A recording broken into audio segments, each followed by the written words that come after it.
Hi everyone, welcome to a new episode. So, the purpose of this video is to provide some information about the different agencies that want to regulate the cryptocurrency markets. First, let's establish that both the SEC and the CFTC have been trying to identify traits of Bitcoin and other cryptocurrencies that would qualify them to fall under their respective jurisdictions. Clearly, they have something to gain if they had the ability to regulate the cryptocurrency markets. Otherwise, they wouldn't be very motivated to regulate it. That being said, let's take a look at the definitions of a security and a commodity. According to Investopedia.com, a security is a fungible, negotiable financial instrument that holds some type of monetary value. It represents an ownership position in a publicly traded corporation via stock, a creditor relationship with a governmental body or corporation represented by owning that entity's bond, or rights to ownership as represented by an option. Now, with this definition, it is kind of easy to see why so many ICOs lately have come under the SEC's scrutiny. Newly created tokens for platforms that hardly exist are sold to individuals with a promise or hope that they will one day provide a valuable use case for them. All right, now let's take a look at commodities. Now, from the very same source, a commodity is a basic good used in commerce that is interchangeable with other commodities of the same type. Commodities are often used as inputs in the production of other goods or services. The quality of a given commodity may differ slightly, but it is essentially uniform across producers. Also, some traditional examples of commodities include grains, gold, beef, oil, and natural gas. More recently, the definition has expanded to include financial products such as foreign currencies and indexes. Technological advances have also led to new types of commodities being exchanged in the marketplace. For example, cell phone minutes and bandwidth. I was definitely surprised to learn about those two additions. Now, what's interesting with commodities is that the sales of these things are often done via futures contracts. You may have heard that word thrown around with Bitcoin for the past couple years. Futures contracts at the very basic level are agreements to buy or sell an asset at a predetermined price on a predetermined date, sometime in the future. When the price of a commodity is volatile, futures contracts can provide producers of that commodity with some form of guarantee of income, while for speculators and day traders, volatility and futures contracts can provide a chance to make some decent money. Now, both the SEC and the CFTC have very stoic goals. Both want to protect investors, maintain fair markets, and prevent fraud, manipulation, and abusive practices.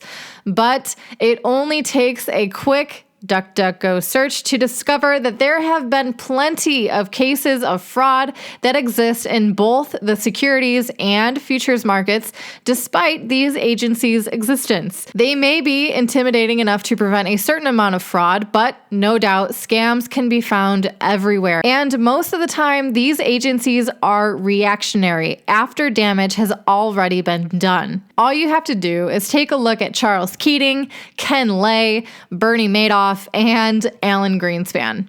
Now, while the SEC is a U.S. government agency, the CFTC is not. Regardless, both have the power to enforce regulations if a new asset falls into their jurisdiction. Now, the way that either of these agencies choose to enforce regulations can have a huge effect on how everyday people like you and me interact with cryptocurrencies.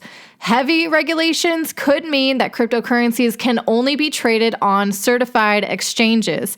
Access to these exchanges will most likely require KYC compliance as a minimum, and we're actually already seeing that on many exchanges today, and also could go so far as placing minimum investment requirements that could very, very easily put most individuals out of trading altogether. It could even go so far as to require the hiring of an agent to handle your cryptocurrencies for you. Now, for those who have not been paying close attention or who don't really grasp what these kinds of regulations can mean for other individuals' involvement with cryptocurrencies in the future, They are no doubt in a boiling frog scenario. Everything seems fine and reasonable until one day it hits them that everything has changed and restrictions are everywhere. No doubt, there are reasons for the SEC and CFTC to withhold from implementing severe regulations. For example, if the US wants any chance of facilitating the growth of cryptocurrency-related companies within its borders,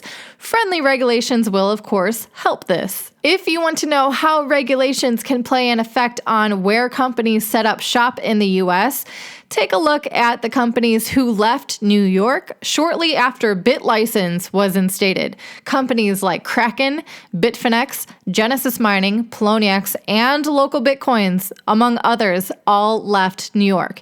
Now, there are also states like Wyoming, which are allowing residents to pay their state taxes in cryptocurrencies.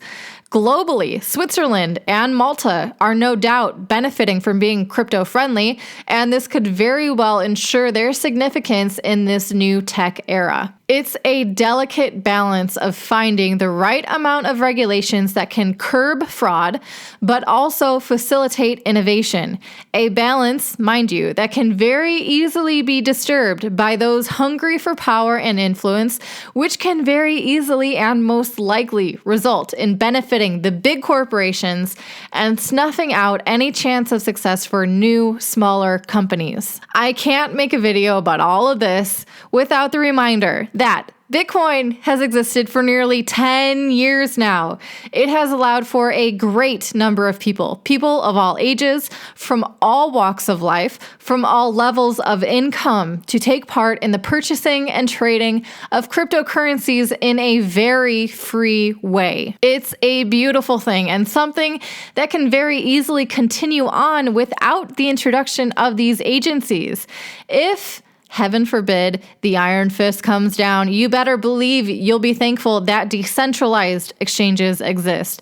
But keep in mind that only the truly decentralized exchanges will be able to survive. Before I end up in another rant, I will leave you with that thought and the encouragement to explore decentralized exchanges. I've done quite a few videos that go over how to use these different platforms and what to expect, so go forth and explore.